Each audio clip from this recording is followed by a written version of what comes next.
Hello, good morning mga ka-friendship. Ito na naman si Mr. Puti. Mag-harvest ng kanyang kalamansi na itinanim.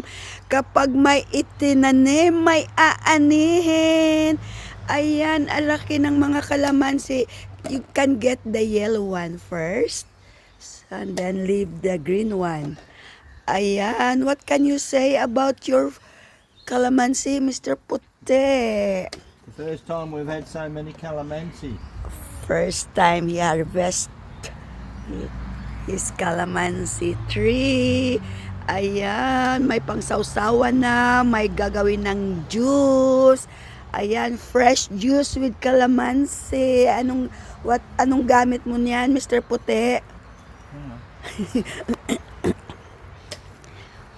Anong gagawin mo sa calamansi, Mr. Puti? Do you understand what I'm saying? No.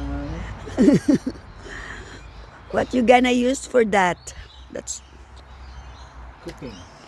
cooking and Eating. Yummy. eating. You And not juice. eat the one you can marinate and make a fresh juice.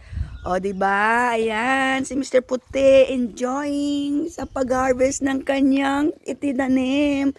Kasabihan nga, ayun, pag may itinanim, may kakainin or may aanin. Ito ang aming small trees of calamansi. Maliit lang siya pero kasya na sa aming pangangailangan. Oh, see? Yummy, yummy, yummy. Okay, maybe more enough. or is enough. Leave We some. don't want to get too many. Alright.